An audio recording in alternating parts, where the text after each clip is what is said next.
Hey everybody, this is JJSF 1987. Yeah. Okay, just for a clarification, sorry about my first one. That part you did not mean to say. And just so you know,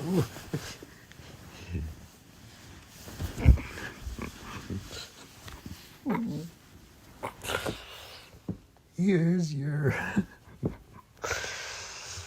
sweet little reason behind it.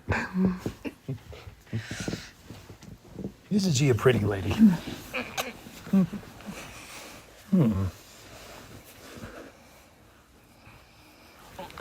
Anyway, as I said, very beautiful lady.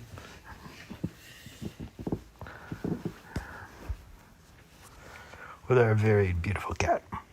Anyway.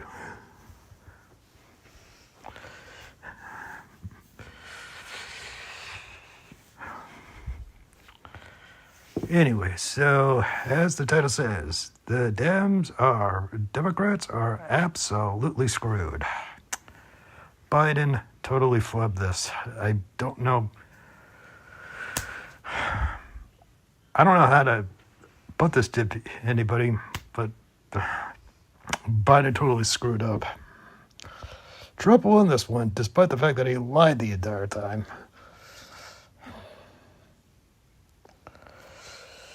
All the things he's trying to claim credit for, Biden did, actually, just for some point of reference. And all the projection that he's doing is not exactly, is gaslighting, is really doing no one a service, and is just simply gaslighting the public to try to hide the fact that he was derelict on duty. So like I said, Trump is by far the least competent president that we've ever had. That being said, the Democrats, like I had been somewhat saying, maybe not a lot on posts here, especially like on my blog, but if you look at a couple of posts on my blog, or a fair number of posts on my blog, you'll see basically that I've said that the Democrats are absolutely screwed in 2024, and they are screwed.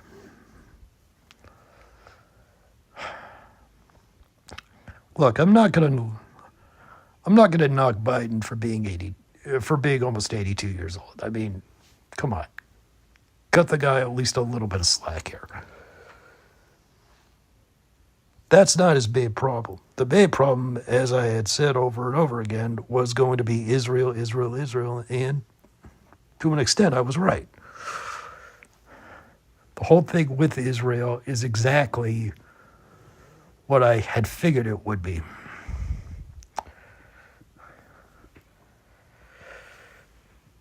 Democrats have basically lost the Jewish vote, which is a very important constituency for them, and they had lost it since 2023.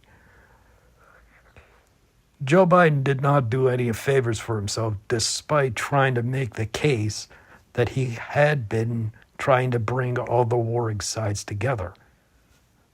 The fact is that, and I have said this before on my blog, or at least I think I have, Benjamin Netanyahu has no interest in has had no interest in coming to the peace table in the very first place. There's no upside for him. And the reason why he doesn't want a peace deal, and he wants a peace deal even less than Hamas does, it's very simple. It means more exposure to him for tough questions that he and his governing coalition really don't want to answer. I'll break it down to you. Biden is saying very clearly let's end this thing before it becomes a wider regional war, which has been consistent U.S. policy going back to Israel's foundation. That had been consistent policy time and time again. Nip it in the bud before it gets out of control. Well, early on, that had been the policy. It changed slightly under Johnson to let them do a little bit of damage and then rein it in. Is it the stupidest policy in the world? Yeah, it is. But what are you going to do?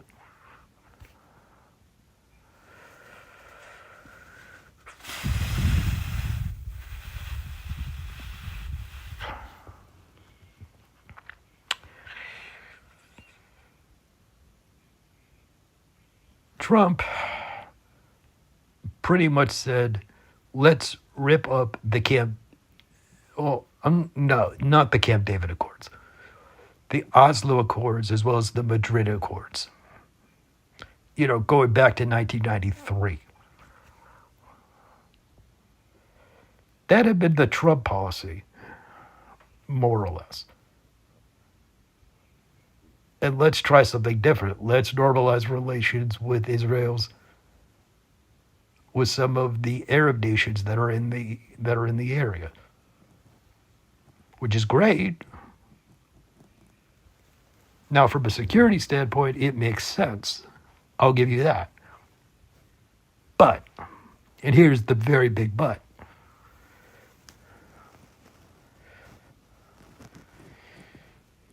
You have a situation basically where the Arab nations, you were at a point basically where the Arab nations were more or less willing to do it to begin with.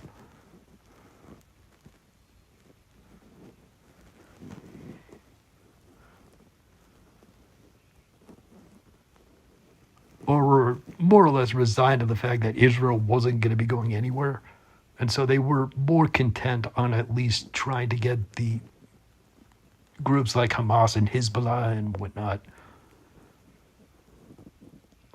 to not do anything to potentially evoke some kind of a strong reaction out of the Israelis. They were content enough to do that. The calculus changed basically. And this is the really dumb thing about where Trump actually was wrong in terms of the Iranians. Prior to when he pulled out of it, when he pulled out of the Joint Comprehensive Plan of Action, the Iran deal, the Iranians weren't doing it. The Iranians were not going about causing issues. They couldn't. They were cut off financially.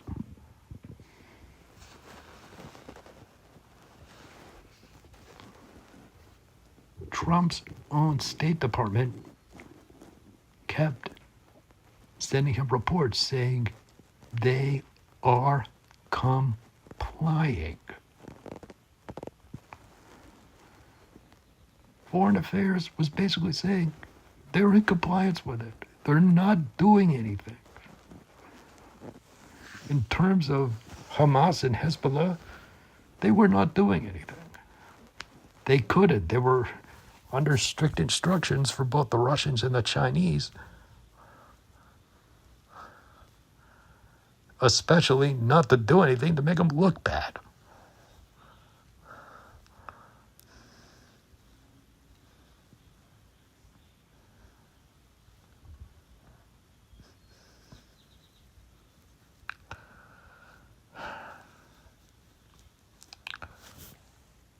Netanyahu wanted that thing ripped up because to him, he wanted an open war with the Iranians, despite the fact that And his sick wet dream,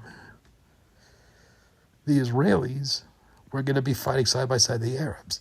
The Arabs are not going to do this. They're not stupid. They may hate Persians to their core. They may hate the Iranians to their core, but they're not stupid enough to start a war with them. I mean, think of it like this. Think about what happened when Iraq tried to start a war with the Iranians, back in the 1980s. It went nowhere.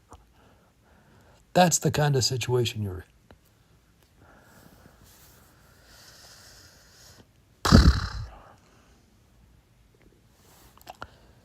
Sorry, I know.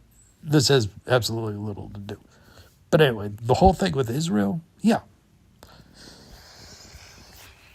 Anyway, Netanyahu is going to get more vocal in support of Trump, basically. And he has good reason to do it. Trump is going to be much softer on Israel and is going to be more gung-ho about saying, no, it's Israeli territory, and that anybody who says otherwise is anti-Semitic. That is what is going to happen. And that is what is actually very dangerous, especially with regards to Hamas and such. Because it's going to embolden Hamas and embolden groups like Hamas to basically launch a third intifada.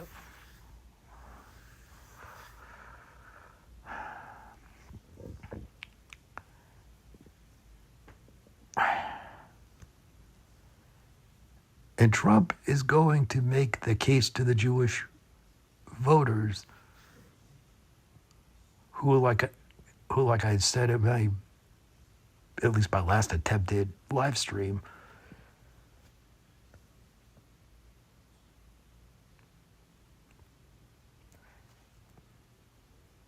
he's going to make the case to Jewish voters that he is their candidate for president. And he's going to do it very successfully, basically. Biden has lost the Jewish vote to the Republicans. And the Arabs are going to vote, and the Arab vote, or the Islamic vote, actually, is probably a better way to put that. Both the Arab and the Islamic vote, for that matter.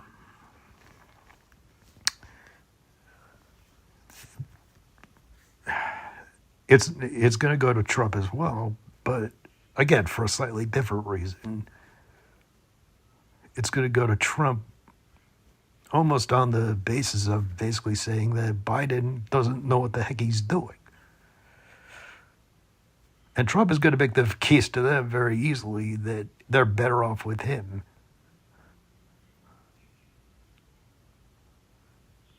Since the Democrats will not have actually made Islam a laughingstock.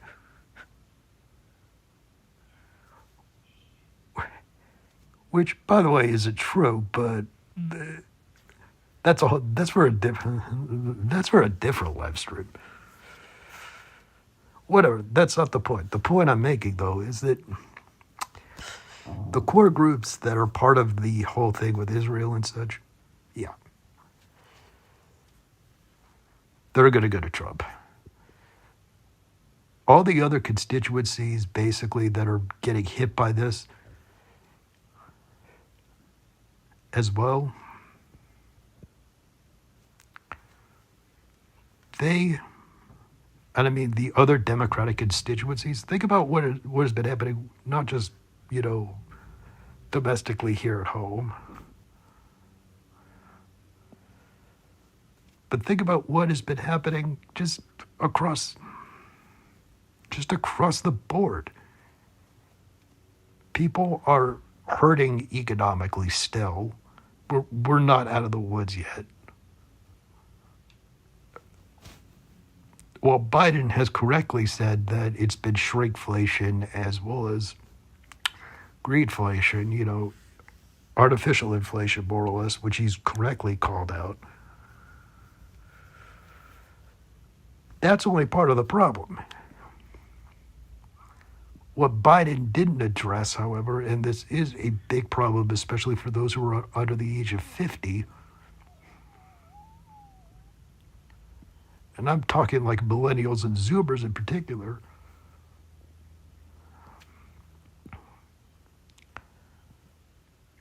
as well as echoes,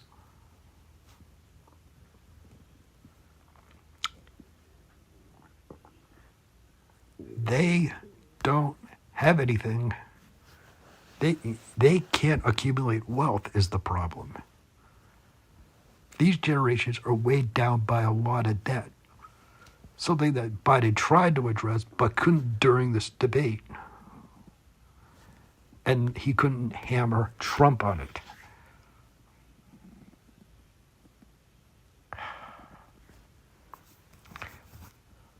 So by throwing in more and more lies, Trump has essentially muddied the waters enough to a point where Biden is not going to survive.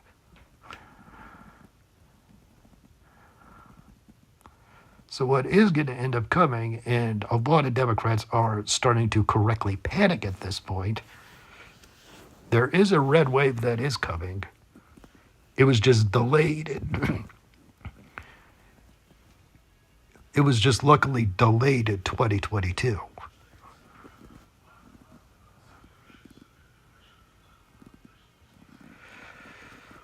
Voters in 2022 were able to see what the Republicans were up to. Abortion is not going to be what keeps Trump out. It's Israel that's going to force, like I said, because if Biden tries to do anything at this point with regards to Israel, if he says or does anything with regards to Netanyahu, it's not going to work. As I explained before, Netanyahu's heels are dug in. Yahya Sinwar, who's the head of Hamas, his heels are dug in as well.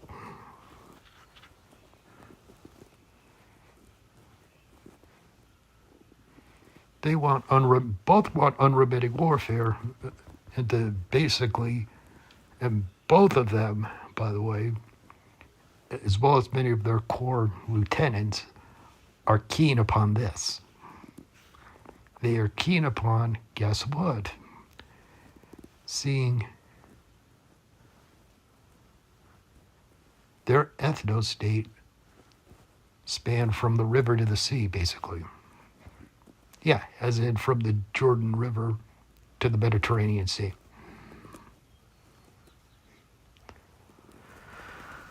Netanyahu with Israel, Sinwar with Palestine. And if you have these two extremists duking it out with each other, it's a recipe for disaster.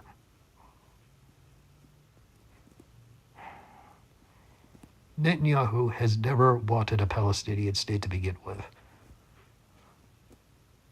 And it's something that many Democrats have correctly called him out on. Because they have correctly called him out on that, their political careers have ended. And those who were not taken out by AIPAC during the primaries, in the down ballot primaries, they're going to get taken out in the general election.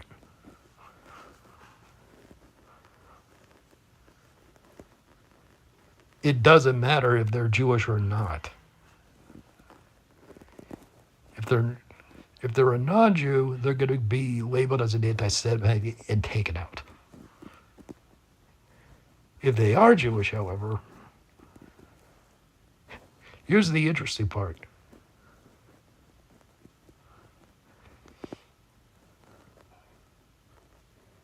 They're going to get labeled not a real Jew and taken out. Which is totally stupid, to be honest, but what can you do?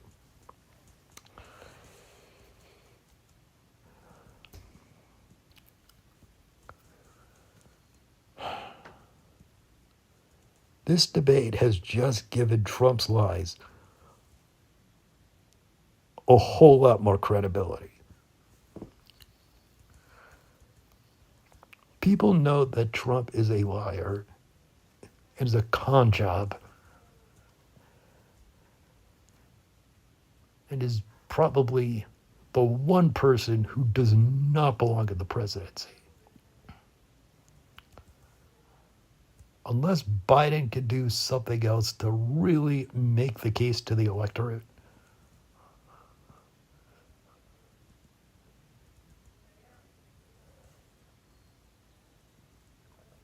or could show,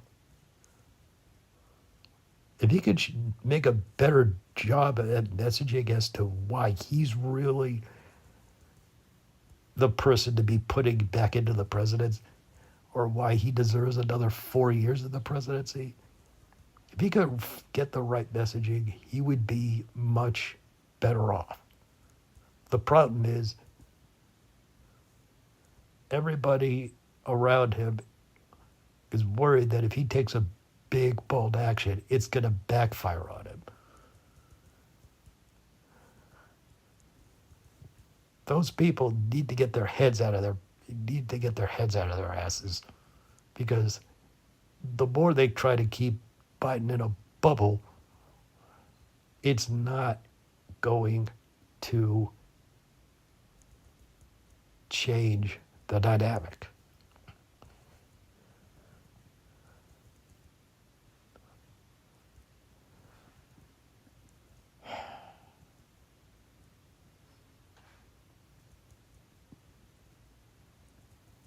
This is why you need somebody who has the experience that Biden does, or that Hillary Clinton did, and can at least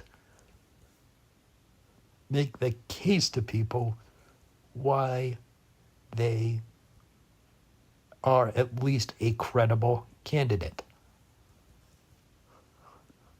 If you can't make the case to the people, you're going to lose. That's what happened to Hillary in 2016. It's going to happen to Joe Biden in 2024.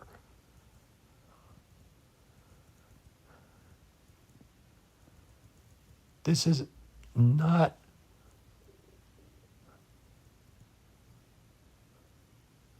notwithstanding the fact that the Republicans have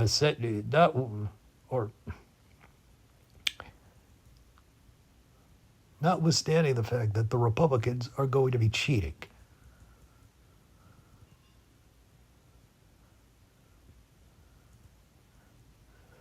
Forget that fact for a second, because let me put it this way.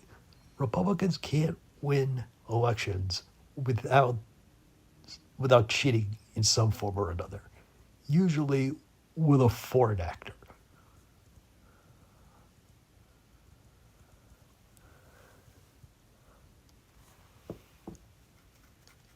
So I know what Trump said all about with Russia. Well, here's the thing with Russia. The problem is that Russia is not doing it with him directly. They know that even if they were to try to do it with him directly, he's not going to follow whatever plan they have set up for him. They know this. They're not. If there's one thing I know about the Russians, they're not stupid. They're not going to do it with him. He's going to toy with them. They're going to realize pretty quickly he's wasting their time. So if they're going to blackmail anybody, it's like I said in a previous video. They're going to go for the peripheries. This is how Russians normally operate. If they're going to blackmail somebody, you don't go after somebody who's at the very top. You don't do that. It's stupid. Because if the person on top who you're trying to compromise ends up spilling the beans as a way of trying to save themselves, you're screwed. because they can point to a bigger fish. Russians know this, and they're not stupid.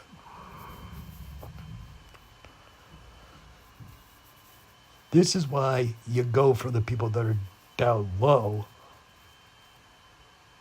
about that. Second of all, Trump has the Russians more or less, especially Putin. He's got them by the balls. Putin knows, do not, under any circumstances, piss Trump off. Doing so will mean the entire annihilation of the Russian economy. Putin knows this. He's not stupid either. He may be a quote unquote bad guy to some quarters here in America. But as you've seen, Putin is not a dumb guy.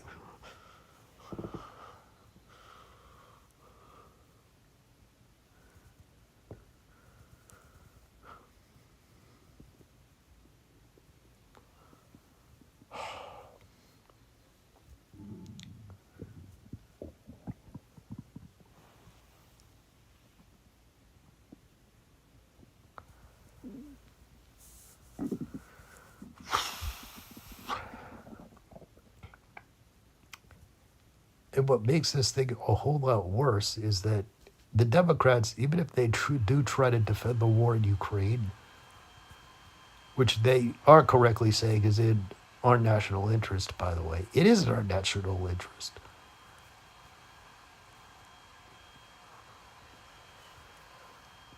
Well, the reason that it is in our national interest more than anything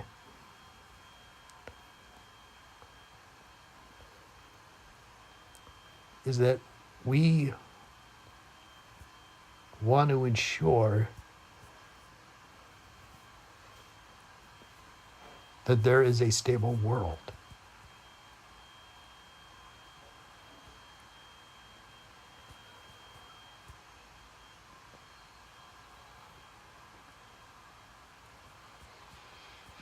Putin, to his,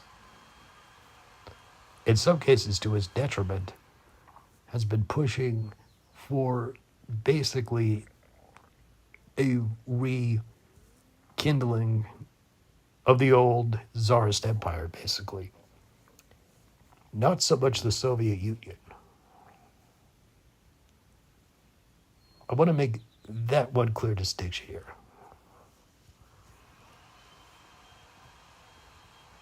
The one thing he faults about the Soviet Union, and he's not very explicit about it, is the fact that the amount of centralized control was too loose.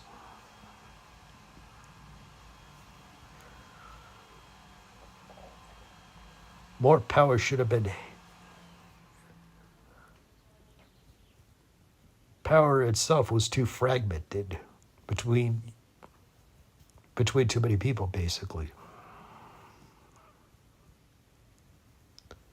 Under Tsarist reign, all power was vested in one person, the Tsar. That is what Putin wants to restore.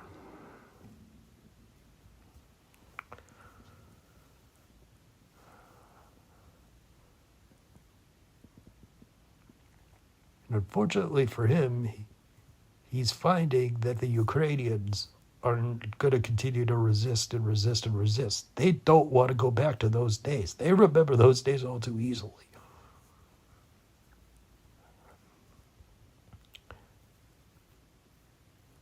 Now, for American national interests, a free Ukraine or an independent Ukraine is a valuable trading partner, is a partner, is another partner nation, or a transitory partner, basically.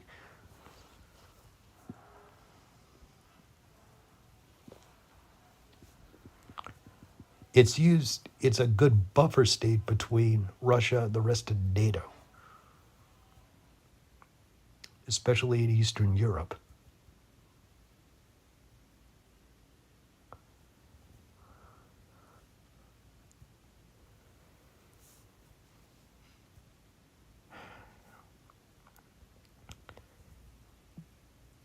when more nations entered NATO after the Cold War,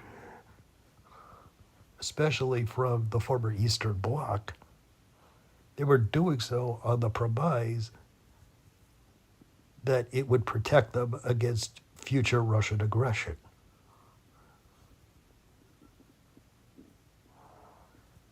And while Russia views this as a threat,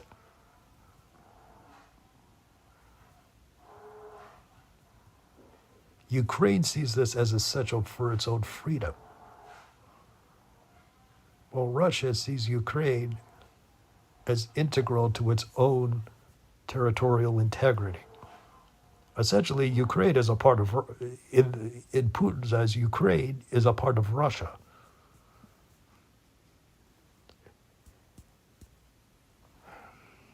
More or less.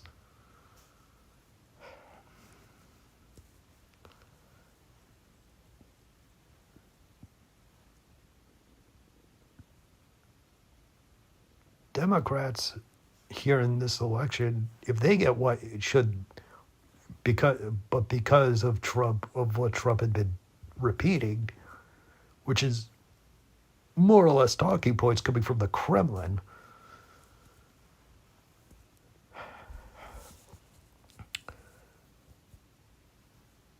Trump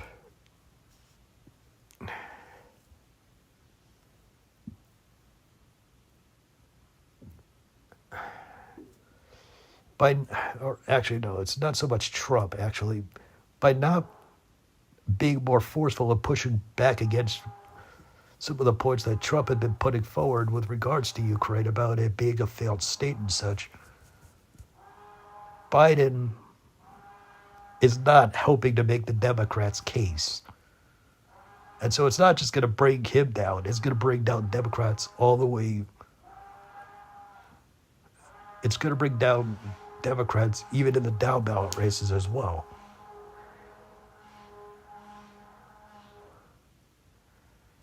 Now, I want you to think about something.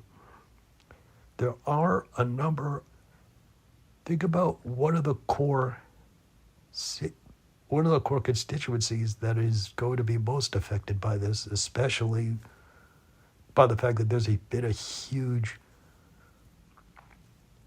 influx of refugees in particular. You know, Russian draft dodgers being one of them. Ukrainian refugees, Ukrainian women and children, Russian men, Russian women, for that matter, who have spoken out against the Putin regime in Russia, or Belarusian women, men and women in Belarus who have spoken out against Lukashenko, who is, by the way, looking for a reason to join the assault, to join in the Russian assault. He's just looking for an excuse to do it. So far, he hasn't found it yet. But he will.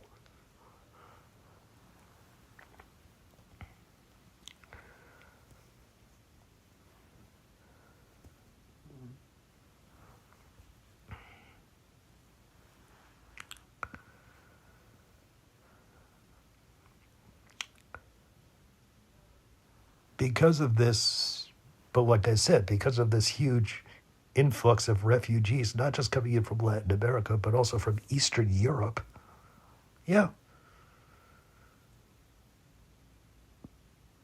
you have essentially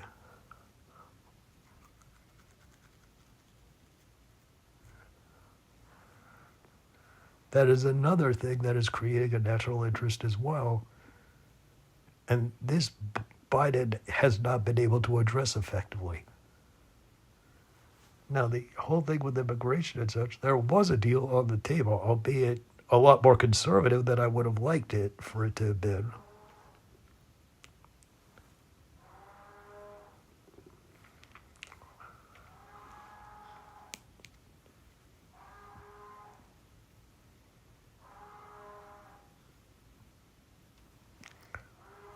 But the fact of the matter remains,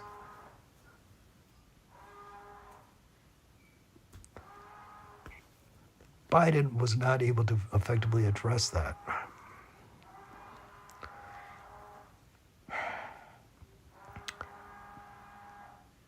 Now, the effects that it's been having here in America in particular, yeah, it's been affecting in a lot of senses. Yeah, it's been putting a lot of strain in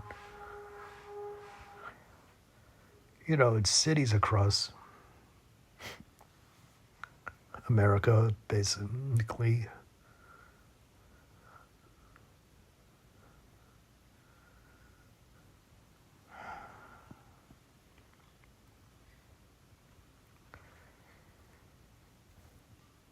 You see, a lot of the migrants that have been coming in, especially through the southern border, or or anywhere in the northern border, they have been going mostly to border cities before being relocated elsewhere.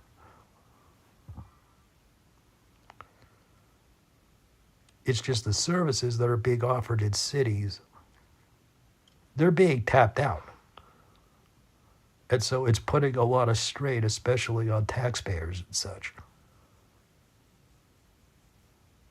And with taxpayers largely getting squeezed, yeah, this is affecting Democrats in one of their core constituencies, the urban areas. Biden has not made the case to urban voters in particular who normally tend to vote Democratic. Trump has, which is why urban voters in this instance are also going to go Republican.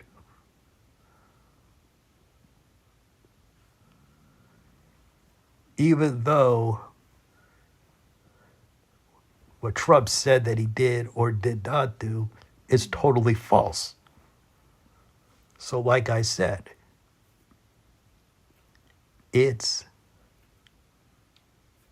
not helping Biden, basically. So Biden and the Democrats just screwed themselves because they lost basically one of their central core constituencies. And so now communities of color,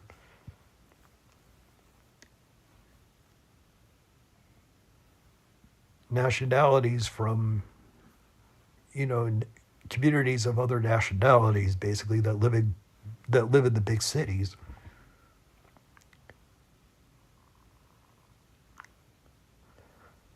religious minorities,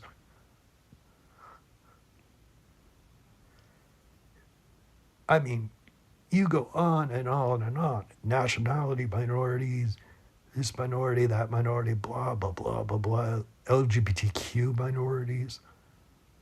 Hell, even the LGBTQ community, yeah, you name it. They're getting squeezed. And as they continue to get squeezed, and with the media now having to do all the fact checking and whatnot, Trump is just going to flood this, is just going to continue to muddy the waters even further. So as a result, the Democrats are going to have to continue to try to debunk all of this, and they can't.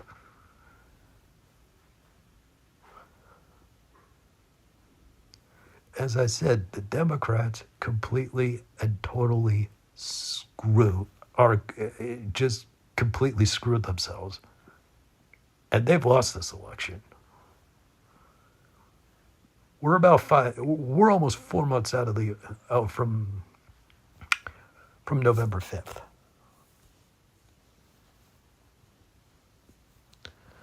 So unless the Democrats could come up with something to change the calculus here, they're as good as finished. Anyway, I've been rambling on long enough. This thing has been going on for 40 minutes. Anyway, I'll kill it here. I'm JJ Sub 1987, and I'm out of here.